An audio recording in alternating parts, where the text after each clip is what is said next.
to our TR roundtable. Nice to have everyone join us today.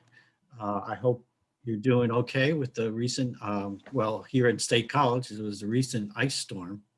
So I sort of posted this picture as a memory of better weather ahead at some point. Hopefully we can all be sitting on a dock somewhere.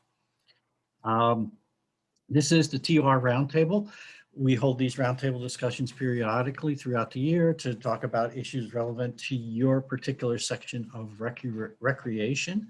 Um, and so today we're going to, this roundtable is brought about by some requests for more information on what others are doing for TR in their respective facilities or departments. And someone also mentioned that they were really interested in how we're keeping senior centers and senior activities going. So again, this roundtable is a discussion-based platform where we're hoping that everyone participates. And that's how we get things done.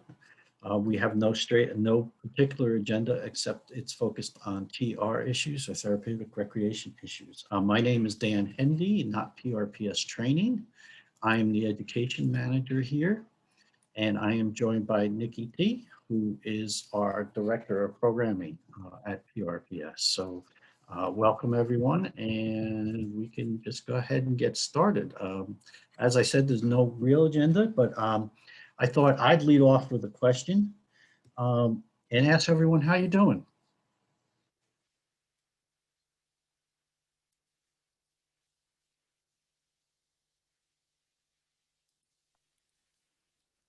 We're stressed.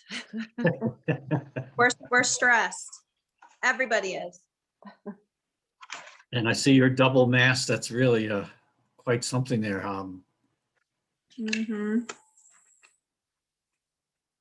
know it's been tough. It has been tough, and I feel for you guys and a lot of what you're doing out there. My parents or my mom is in assisted living, and she's had a rough go of it. She's out in Ohio, so I understand what's going on there. But I hope, I pray that there's some light at the end of the tunnel. And I'm wondering how far along each of you are with your COVID inoculations and getting the vaccine. Is anyone here want to chime in where they are and what they're expecting as far as personally and with their homes?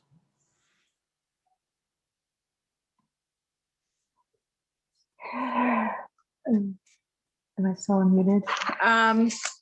We had 2 rounds, I guess, of vaccinations, and all but 3 of our residents are completed their second round.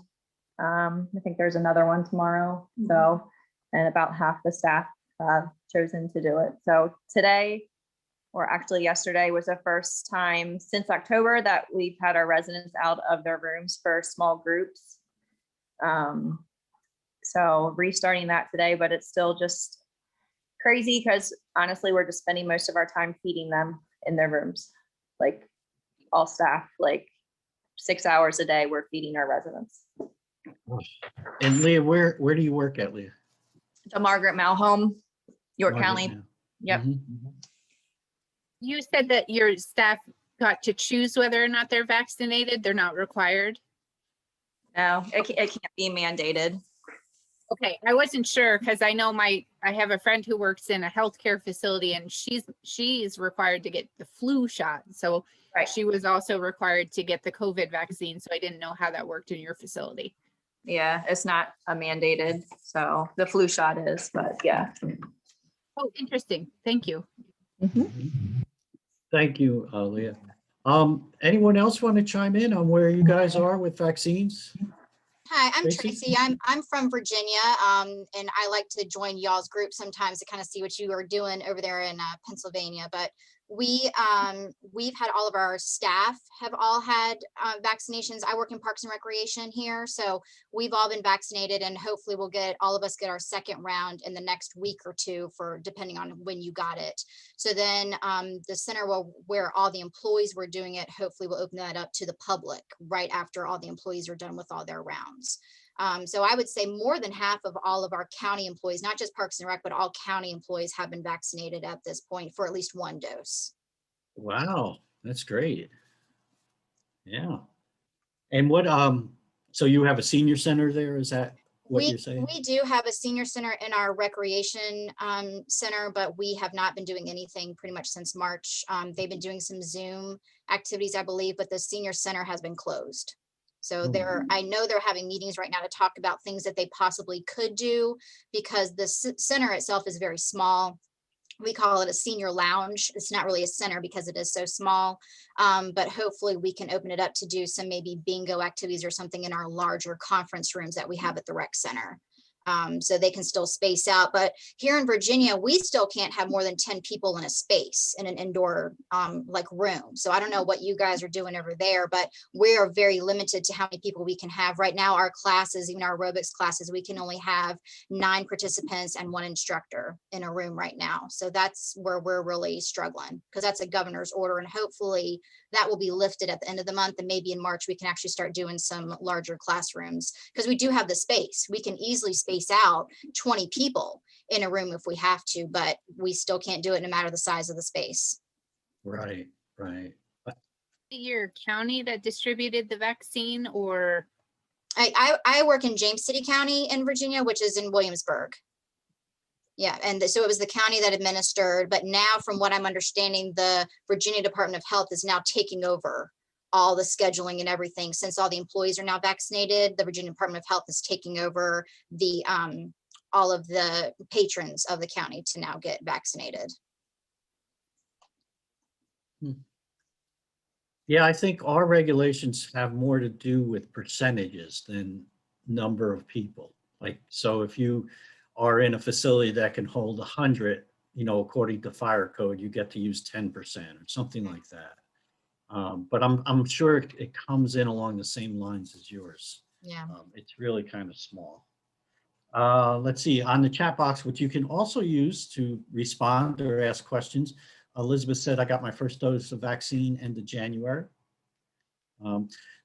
Tracy, can I ask you, in Virginia, are vaccines now available for senior citizens? Yes, they've been available for 75 and plus. You have to register with the health department or with your doctor to get, hopefully, to get a vaccine, depending on what location you're in, what city you're in.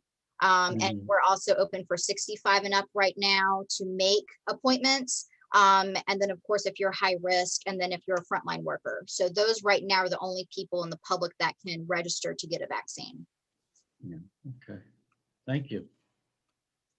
I see that Lynn is still trying to get on audio, but I know she'll chime in once she gets on. And Barb, do you want to give us an update on where you are? This is a very small roundtable, folks, so we're going to have to get everybody to participate a little bit.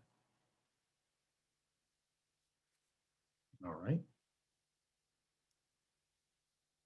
Well, So I can talk a little bit about like kind of the programs that we're doing, since we are community rec. I can just tell you a little bit about what we're doing here in Virginia, if I'd love to hear it. a little bit. So normally I do a whole bunch of programs year round, specifically for disabilities, but right now the only ones that I can offer where we will get some people coming, it's called Got Goo Nights, or sensory friendly movie nights. So it's basically open for all ages and abilities and families. So the families all come, every family has their own area or station that they would sit in, and then I would provide the hands-on activities for them to do like at their station. So a lot of people will bring their children with autism or any other disability to come to those, especially my Got Goo Nights, because it's all sensory based. So the families will come to that, but it's more of the families doing the activities with the children versus us being hands-on with them. So those are some programs that we are still able to do. Our rec center does have 3 rooms, so I can technically have 10 people in each of those. those rooms. So I can have up to 30 people for my programs. I haven't gotten that many, but we are at least able to do that right now. And my movie nights, I can do those again once the governor lifts that 10-person ban. Again, we space everyone out. All the families have their own space on the floor, and I mark it with painter's tape. And then we just watch whatever movie came out, and I take snacks around on a little cart. So there's really no interaction between me and them. I kind of bring the cart and step away. They get what they want and then go to the next person. So we've been very aware of making sure we keep the distance, but still able to offer programs to families right now. Because really there's not a lot of people in the area that are doing that. Even Norfolk, out on the water side near Virginia Beach here in Virginia, their therapeutic rec center is completely closed. It's been closed since March. They're not doing any TR programs at all other than Zoom. So they haven't even been able to do like an aerobics class like they were usually doing for their seniors with NTR. So that's been difficult for them. Tracy, have you had any discussions with parents about, how they are managing during these times? I mean, that sounds pretty bleak. I actually offered a winter break program for my usual special needs kids that I would do a summer camp with. I only had 3 sign up out of the usual 10 that I would have. They're afraid to send their kids out. They're afraid for their kids to leave the house right now, especially a lot of mine that have a lot of special needs and a lot of medical needs. They're scared. So even right now we are planning summer camp. I'm still planning my usual weekly activities that I would do, because we don't know what June is going to look like right now. Let's be honest. We have no clue what that's going to be. So we're still planning, but I don't know if I'm going to have the numbers that I would usually have for camp because parents are just still very scared. Even with schools, our schools have just opened today to go back hybrid. My son will be going tomorrow, 2 days a week back to school. So I'm excited. But we still have quite a few parents that are very nervous to send their kids to school right now. And we've been in the schools. We also do, we're working with Parks and Rec. We also do licensed childcare. So we have been doing that since the summer. We've been offering licensed childcare full day program and virtual assistance because the kids have been doing virtual learning. We've been having them do the virtual learning as well all through this time. We haven't. And is that still like 10 to a room? No, for childcare, it's different apparently, because the Virginia for childcare licensing in Virginia is a little bit different than that. That doesn't fall under that 10-person. So that is more of a percentage versus a person because we're in a school cafeteria and gym setting. So they'll allow us to have a little bit more when it comes to those. But we have been doing those activities. The kids have been great. Kids have been wearing their masks. They're very aware. They're all spaced 6 feet apart when they're doing their work. So that's been it's been needed in the community. So I would say at each location, we've had maybe 30 kids on a daily basis to come out. Wow, that's good. Good. So you are still offering some programs. We are. Leah, you said that you're just getting back to normal. What, besides serving meals, what have you been doing in your center? Just things one-to-one in their rooms. We had COVID inside the building with the residents in October. Everybody is good, but since that happened, it's just been staff testing positive, which has just, again, kept everybody in their room. So yeah, just lots of one-to-ones. Bingo in the hallway has been as much as we can get done. But like I said, honestly, like we're spending anywhere from 4 to 6 hours feeding because everybody is in their rooms.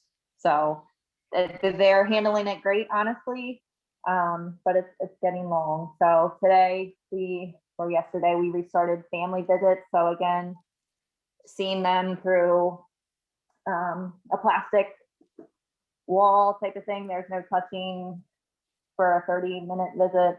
So we started that again today, and our small groups. So they're happy to get out of their rooms and see their families, obviously. So. Been a long year, long winter. Yeah. Yeah, and I can, report in from where my mother is. I think a lot of the employees there spend their time feeding the residents because they've been, in and out of isolation. Things get better and they start, easing up a little bit and allowing the residents to move around. And then someone or a couple of folks get the virus and they're back in their rooms again. The only thing that has been consistent at my mother's place is the happy hour. Apparently they deliver wine to the rooms, and he's still happy about that. Dan, can you hear me? Yes, is that Barb? Sorry, it's Barb. I'm sorry, I couldn't get off of mute for some reason. That's Good okay. afternoon, everybody. We are biting at the bit to start up everything here in Lower Paxton. We've been working this whole time getting things ready for summer and spring and things like that. Right now, I'm working on our Brightville Basketball League, which opens up registration on Monday. And we just got a new software program, so we're all keeping our fingers crossed to see that it goes through as well as it's supposed to. I know last year when I had to cancel everything, not one parent had called me to tell me to cancel it out of like 500 kids. And when I had to cancel it, a couple of them said, we understand what you had to do, but we wish you could have still had it. So this year we're working on writing up some COVID guidelines. I don't know if anybody has any suggestions of where I can look, or Dan and Nikki, if you guys have anything that you could email me. We have been working on an egg extravaganza that we're doing as a trunk and treat where the kids can stay in the car. We did something like that at Christmas time and it worked really well. We're also doing a drive-in movie, and I'm working on concerts in the park. I did about 3 of them last year and they were great. Everybody stayed social distance and they all really appreciated getting out and being in the fresh air. We have an amphitheater in the center of our one park, and it's actually a Dauphin County entity inside Lower Paxton. And this year we're getting a new roof on it, and we're excited about that. Most of our committees are meeting either by Zoom or in person, so that's starting to get more and more normal. Our schools did go back to school, Tracy, full-time about a week or so ago, and the kids are just wanting to get back to things. So we're planning to go ahead and do as much as we can, and being creative and doing crafts in a bag and things like that seem to be helpful. But it's really encouraging to hear people say thank you for doing all this, because they need to get out and they need to see people, and mentally just to be around and to have things normal. And the kids, from all these webinars I've been watching, that the kids need the social and the physical activities. One of our sports and outdoor person has actually been putting together every month a different scavenger hunt in the parks. This past month was like a finding love in the park scavenger hunt. So she would have different stuffed animals placed through the park with different clues to get to the next one. And then you'd have to take pictures when you found it and then send it to a special link that she had. And if you found everything, you got a prize and you could come pick it up at the rec center. So again, something else that is completely on your own, where you're not really interacting with anyone else but your family, and then you get a prize at the end. So we've been doing a lot of things like that. That's more on your own, self-guided, or in a box, like we're doing a family fun night in a box that you can sign up for. My intern Liz, that just showed her face on here, we're actually right now working on Got Goo take-home kits. So pretty much everything that we do at our in-person, if you don't want to show up, you can register for a take-home, and we're going to put all that slime and whatever else we come up with, we're going to put all that in a box, and the families can come pick it up and take it home and do those activities on their own as well. That's probably something parents wouldn't appreciate in any other time except now. You know? Exactly. You should see how messy our rec center gets when we have those activities out on the table. It's pretty rough. Oh, okay. So,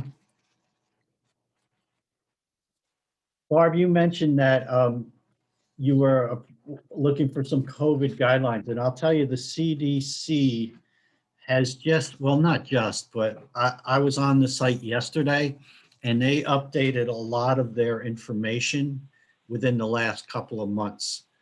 So there's There's something for rec and park administrators that's on their site. It was updated in January. And it kind of gives you some more guidance on, and they're calling them guidelines, obviously, but it would help you to do that. So just go onto the CDC site and it's pretty easy to find all that stuff. You actually get overwhelmed when you get on it. But if I can come up Thanks, with Dan. that, if I can come up with that real quick, I will for you. Oh, Thank you. here we are.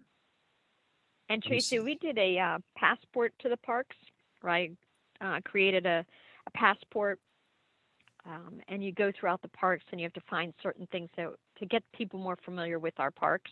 We have so many that people don't know about. We've been doing in Parks and Rec before the weather got too cold and snowy.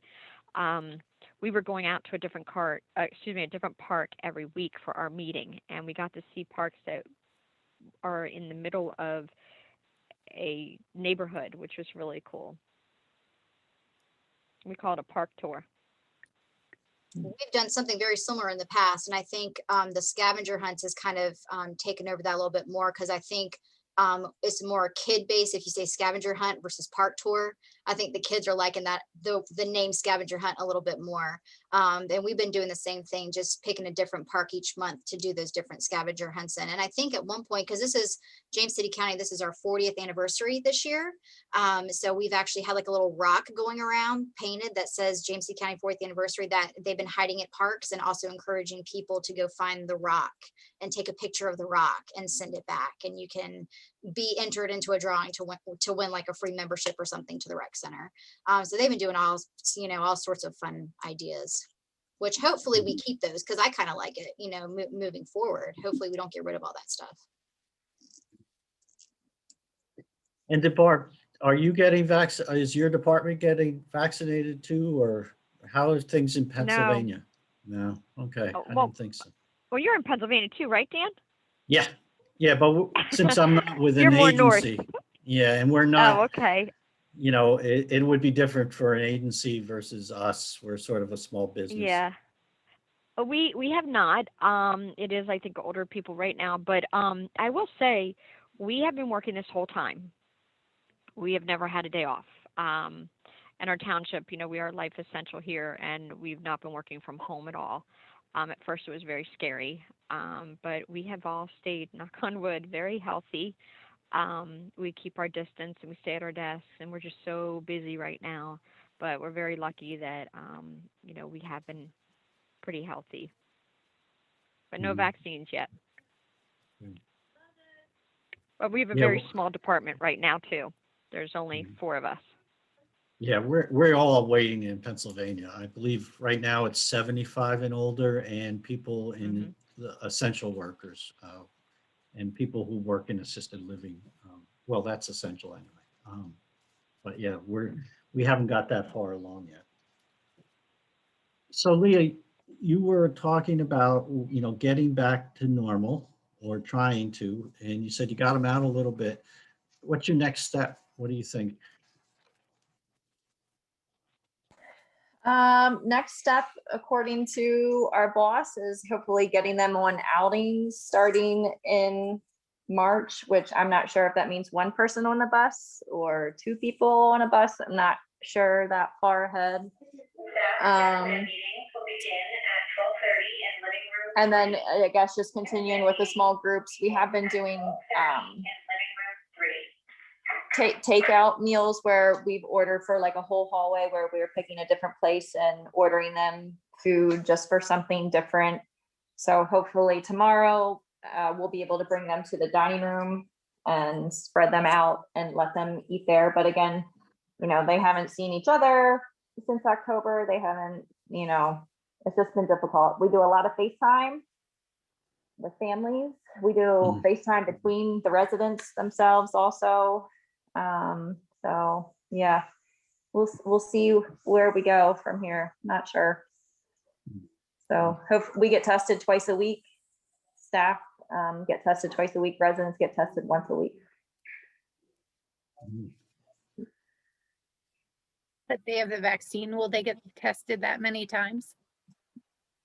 I think right now, as far as I know, the residents will still get tested once a week at least. Yeah. Mhm. Yeah. So Lynn, I see that you're on. I was wondering if you want to talk a little bit about what's going on in your neck of the woods, so to say. I know you've been having trouble with audio, so we'll see.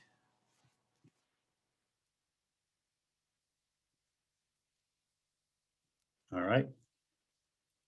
Oh, she doesn't have a microphone. Well, that would explain a lot then. All right.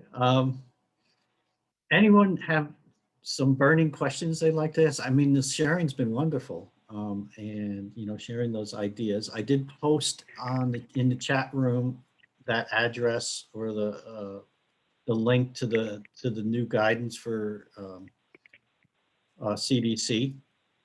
I don't know how much of that has changed. I just know it's been new. We have our own set of guidelines here at PRPS that we shared.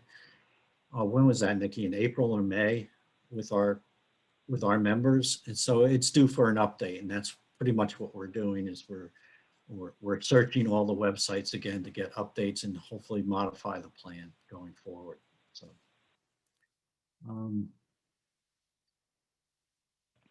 Can I ask So a when- question? absolutely. Well, number one, I wanted to let you all know that we do temperature every morning and answer questions and things like that. We've been doing that this whole time. But Tracy, you mentioned that you give prizes to people when they go on the scavenger hunts and things like that. Our rec center recently, we don't have it any longer. And that's kind of what we used to give to our volunteers, was like a free pass to the rec center and things like that. My passport to the parks, I was going to give them a rock with our new logo on it, and then start up maybe like a kindness rock program. But I didn't know if any of you had some suggestions of something that's budget friendly, of a little gift to give to volunteers or prizes and things like that. Well, we also do, it's called Get Wrecked. It was a promotional thing that we did a few years ago. So everyone got a t-shirt that said Get Wrecked when they joined the rec center. So all of us staff, because we get a free membership, we get those t-shirts. So we also have water bottles. I mean, anything like that, I guess, that we would buy in bulk that are specifically for members of the rec center. Those are other things that we always give out as prizes that aren't always readily available, but we kind of have them on hand for those things. So the t-shirts, water bottles. We have, what else? We've given out like little drawstring backpacks and some things like that. Trying to think, hats, James City County hats, stuff that we just usually have on hand. So I don't know if that's some ideas.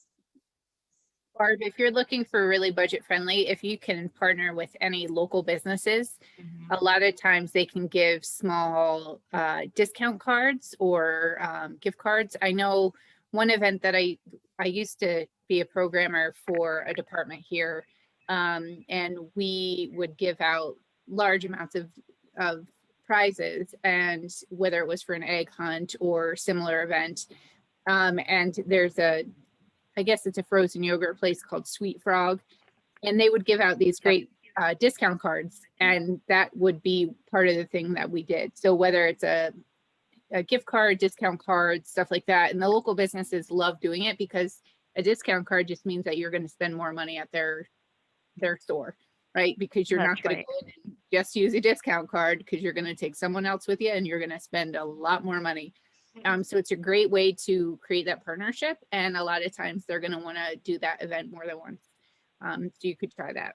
Chick-fil-A too. Anytime we reach out to Chick-fil-A, Oh, they yeah. always give us cards, like for everything. We have gift cards like every month from Chick-fil-A.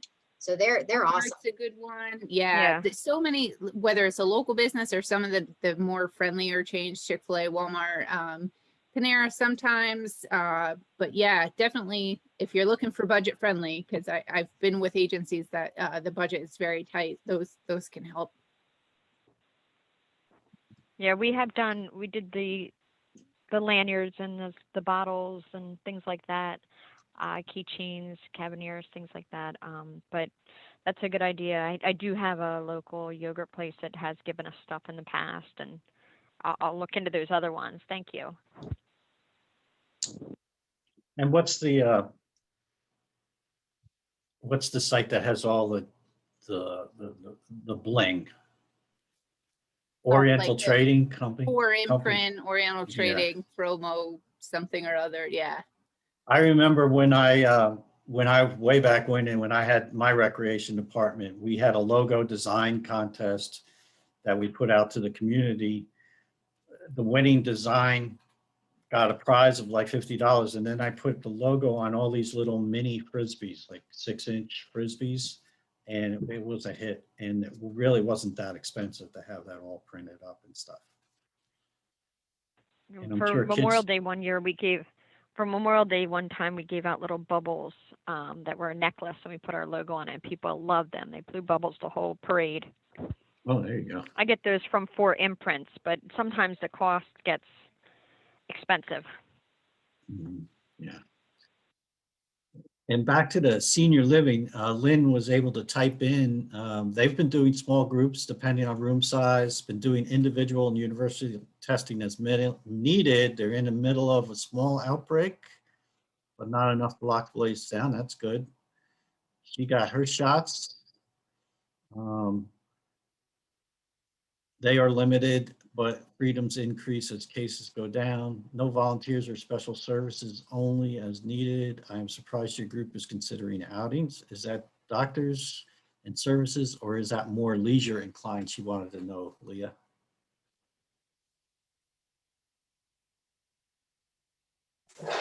Yeah, for outings, I think it's just more leisure. Like, I don't even know that at first that will get out of the bus at all. I know there's no way we're taking them shopping or to any place at all. They can't even see their families. I can't imagine that we'll let them have contact with the community when they can't even have their family members touch them. So I think it'll just be more like a drive in the car, maybe to stop and get a drink or something. I don't even know if that would go, because we want them to have a mask on and stuff like that too.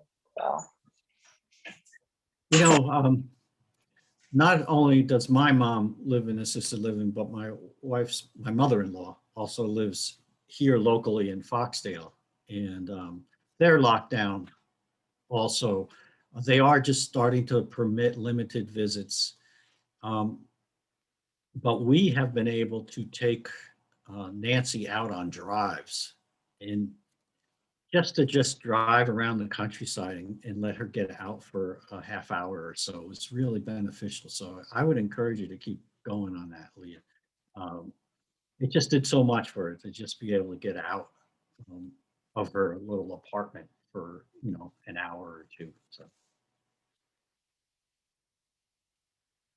So we also partner with the ARC here in Williamsburg, that of course does programs for adults with disabilities. I think nationally the ARC really isn't doing anything, because normally, we have our big yoga ARC class and we have 50 participants that come to the rec center. We're not doing that right now. However, we do partner with them to offer a day support program at one of our smaller rec centers. They have been back since August. They used to have, I would say, 12 to 14 participants. Right now they're cutting that in half. So half of them come 2 days a week, the other half come the other 2 days a week. They have been going out. They have to take 2 vans. We let them borrow our vans to go out. So they have to take 2 vans. So everyone sits like every other seat in our 12 passenger vans. They will just go to a park and have lunch. And just go for a walk or things like that. They're not really going on outings where they're around the public. They're just going out to get out, really, just to go somewhere else other than the smaller rec center that we have in the area, which is actually close to Busch Gardens here. If you guys have ever been to that section, that's where they're located. But they've been really thriving, and it's been important for them. One of the girls that has Down syndrome, she won't even get out of bed unless it's days that she knows she has a Zoom meeting or days that she's going to the day support program. She will stay in bed all day. And she's in her 50s, and her parents won't, she can't tell her parents anything. Like, she's staying in bed and that's what she's going to do.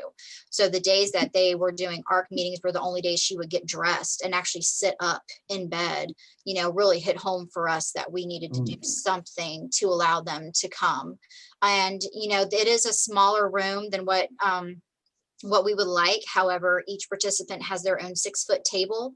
They do their activities at that 6-foot table. And, you know, if they have to get up and go to the bathroom, they obviously wear their mask, go to the bathroom and come back, but they're not doing a lot of things together like they usually would, but they are together because they're in the same room.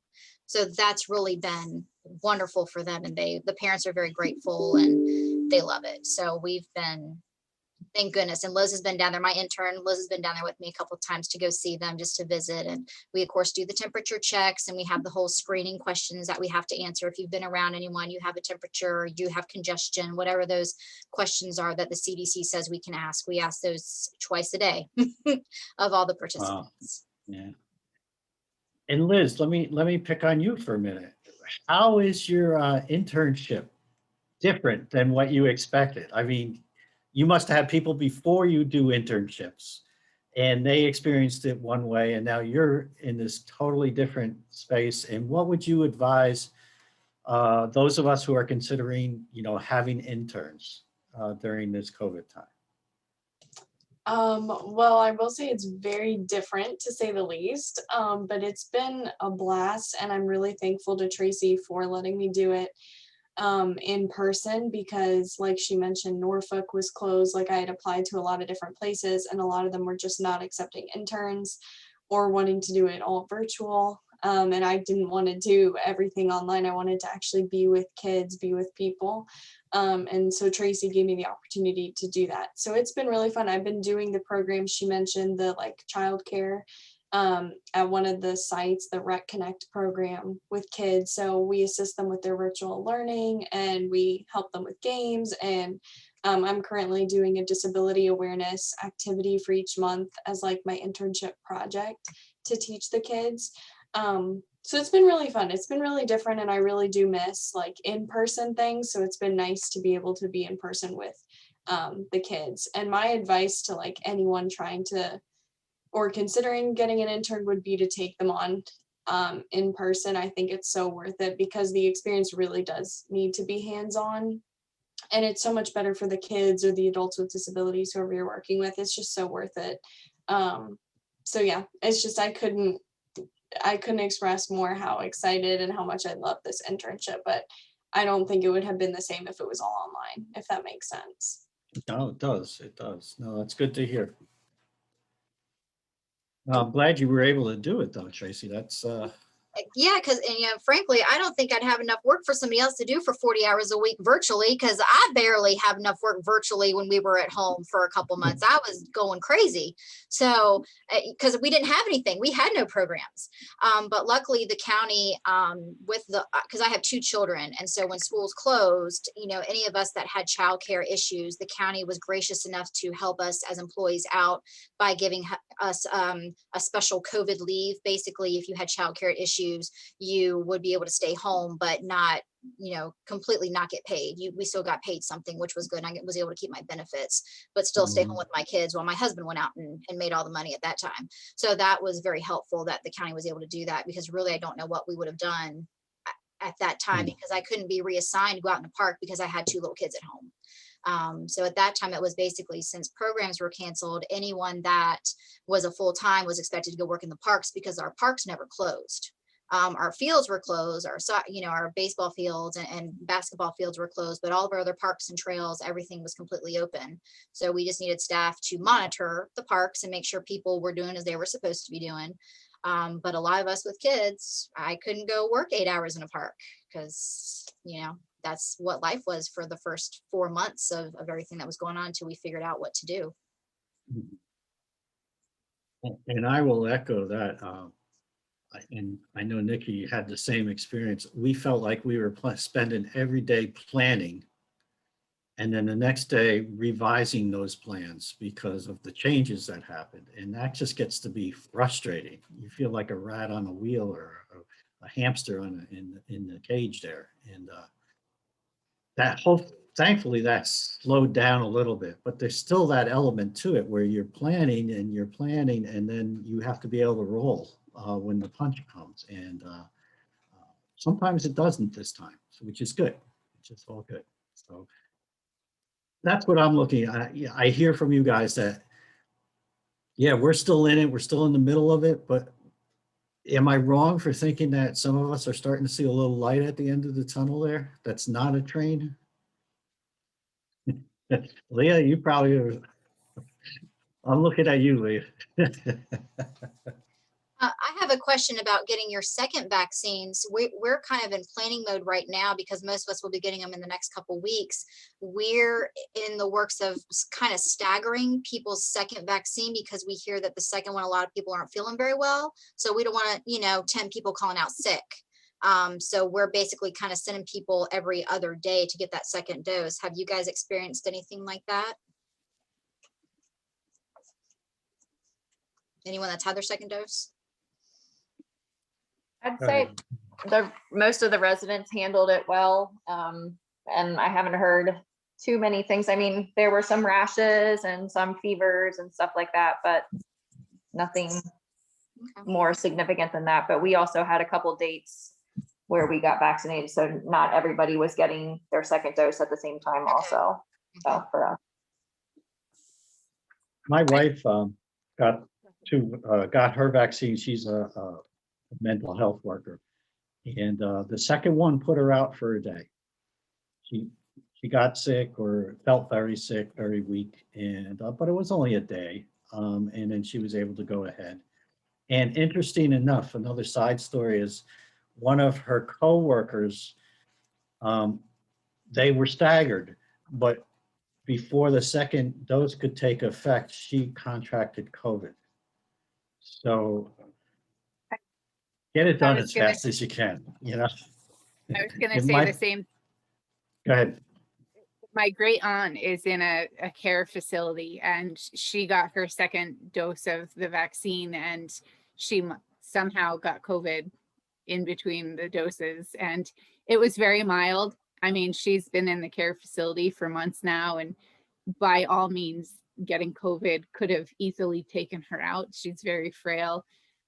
She was on oxygen for a few days, but she's fine now. And when I heard she got COVID, I was very scared. But everyone else I know who've gotten their second doses, the worst was a headache. And my dad actually is on his way to get his second dose right now. He works for a funeral home, so he was lucky enough to be able to get his. So he's the big test to see how bad he gets side effects. He says he's going to be fine. We'll see. So, and my 98-year-old grandfather will get his second dose next week. So, So yeah, I stagger them because I think you're right that some people do have a reaction, but just try to get them done as quick as possible because it's always around. It's crazy. mentions in the Oh. chat box, they've had bad headaches, fever, chills, night sweats, and exceptional fatigue. Yeah, that would describe it very well. Thanks, Lynn. Yeah, and that's what I've been hearing. And of course, our rule of thumb is if you don't feel good, don't come to work. Like they don't care what it is. If you have a migraine, they want you to stay home. So they don't care what it is. But that's what we were all worried about is that if everyone's having bad headaches, then technically they don't want you coming to work. So that would be a lot of people out if we all did it kind of like we did the first one. We would have, a lot of people going because they were trying to get us in as quickly as possible. But with the second dose, they're basically coming up with a whole plan of like me and Liz aren't going to go the same day because we're the only people in TR right now. So I might go Monday, she might go Friday. So we'll see how that works. That all makes sense. It really does. But I'll encourage you to get it done fast because, the faster that second dose kicks in, then the sooner you'll be protected. I think it's incredible that your whole county, all the employees have their vaccines just round one. I think that's pretty amazing. So kudos to your county. Yeah, they wanted to make sure that the county would continue running no matter what happens. So they wanted to make all of us safe that run the county, and even my intern Liz, she was in that group because she's essential worker because she works in childcare. So that was the other thing. If you were one of those essential workers, if you worked in healthcare or childcare, you were in Right. that first group. Mhm. And that was mandatory or voluntary? No, that's voluntary. Yeah, that So was no one's doing mandatory then, huh? no, I haven't heard of anyone doing that. Oh, listen, Lynn says, wish we knew earlier. My whole team goes Thursday. Ooh, Lynn, I hope that's for your first dose instead of your second dose, but we'll see. My question to Lynn yeah. too is, oh, Second dose. Oh. Lynn, is your rule similar to Tracy where if you feel sick, you don't come to work?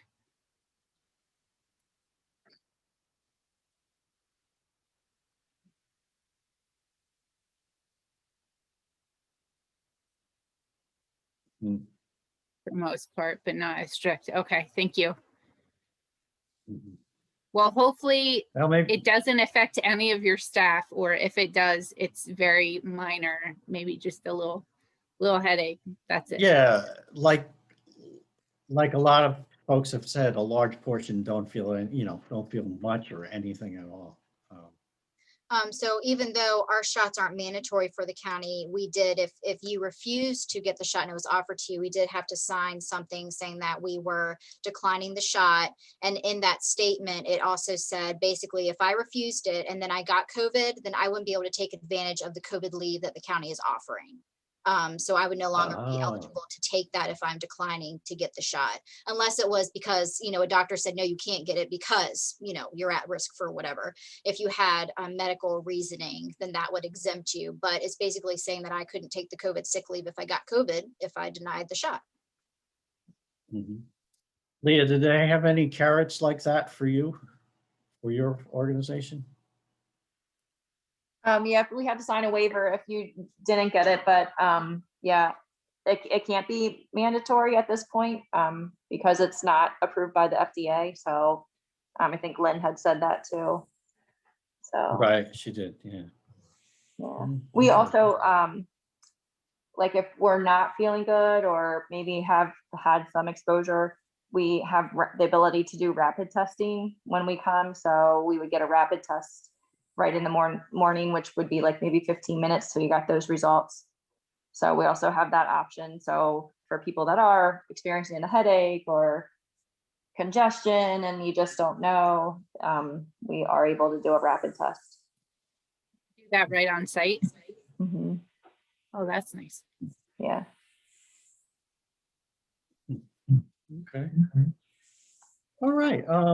I'm looking at our time. We're about 45 minutes in, maybe a little more. I was just wondering, it's a small group today, so I was wondering, are there any other questions or pressing issues folks wanted to talk about? I feel like we've covered a lot of things from internships all the way up to, COVID vaccines to the types of programs we're offering. Is there anything else that we've missed out on that we would like to discuss a little further? Crickets, okay. Can you hear me? All right, yes. Tracy, how did you get Liz? Did you put it through a college, or I'm looking more for like a league helper, maybe like a stay-at-home mom or dad that wants to do so many hours, come back year after year. We've had interns before, and it's more of like a program that's more of a seasonal, it may go into their school time, things like that. Did you go through the colleges or? Well, yeah, actually, the colleges have my name pretty much because I'm really the only one in this area that does Parks and Rec, that does therapeutic recreation. And I'm really the only CTRS in Parks and Rec in this area.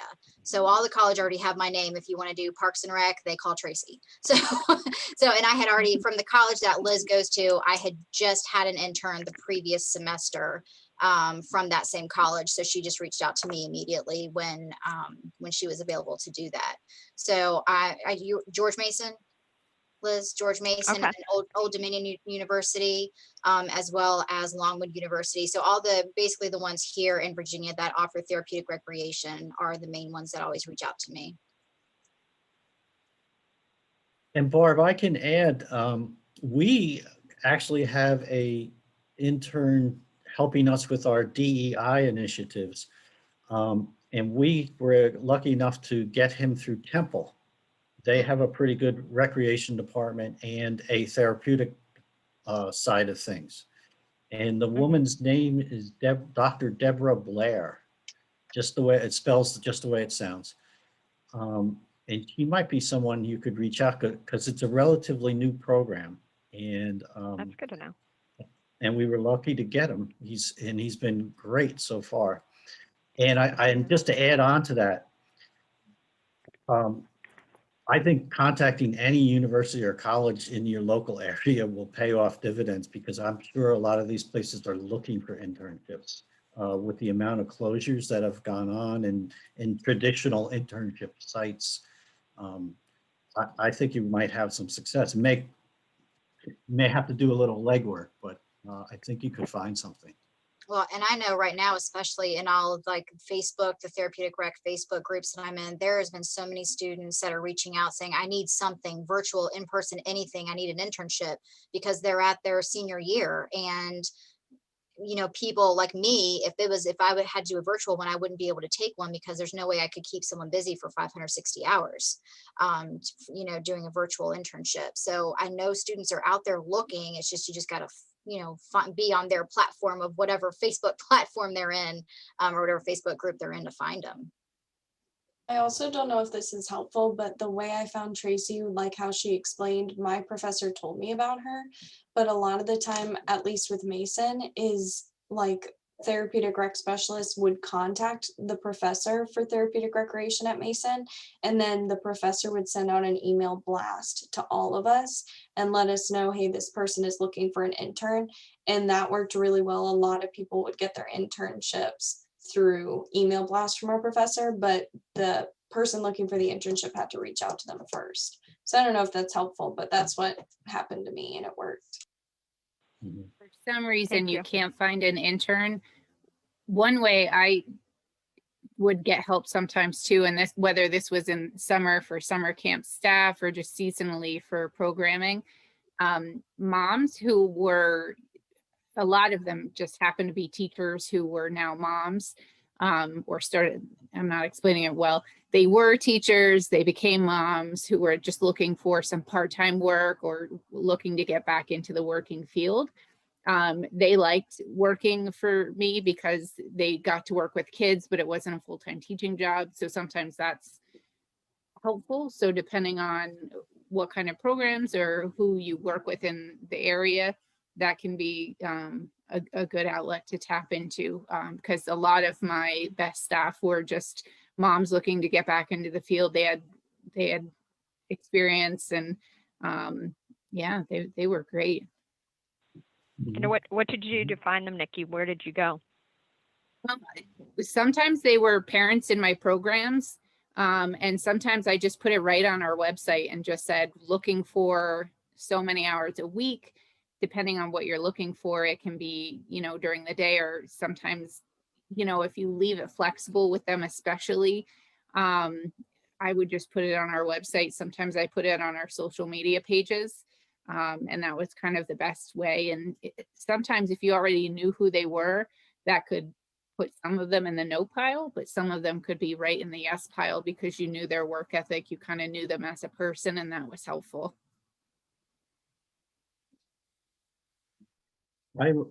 I remember like contacting prospective parents from previous camps. You know, it's all just little networking inside your own community. Once you latch on to someone who's good and you trust, then they know 4 or 5 people that are good and you can trust it. And so that helps sometimes, but you also want to keep it public so you're not Yeah, and this going would be down. more like basketball league, volleyball league, scores, using our system, things like that. Yeah, and I would Asking, think it'd be some of the parents that actually come to watch the games might be helpful, you know. asking They're people in already those there. programs. Sorry, Dan. Go ahead. Asking people who are in those programs if they know anyone. That was always easy, because I know some people in my volleyball leagues, if they were playing but they didn't play the full night, they might ref some of my leagues. You know, they may play the first game, but they may ref the next one. Sometimes that was good, sometimes that was bad, depending. or they may say, oh, well, I can't, but my wife will come or my husband will come. So yeah, I would just always put it out there. Like Dan said, if you always using that network is helpful. Thank you. Thanks, Nikki. Okay, anything else for the greater good? I want to thank all you guys for your participation. It's been a nice conversation to have with everyone. We did record this session. It will be available as a roundtable. We will also send you a link to that recording if you want to catch something else again, but it'll also have the chat room discussion and any links that were in there so that you'll have that. Again, if you need interns, just contact Liz. I'm sure she's got lots of friends who might be willing to do that. Otherwise, please have a great day. Stay safe, and I'm glad to hear that you're all getting vaccinated. Anything else? Bye. Well, thank you guys. Thank you.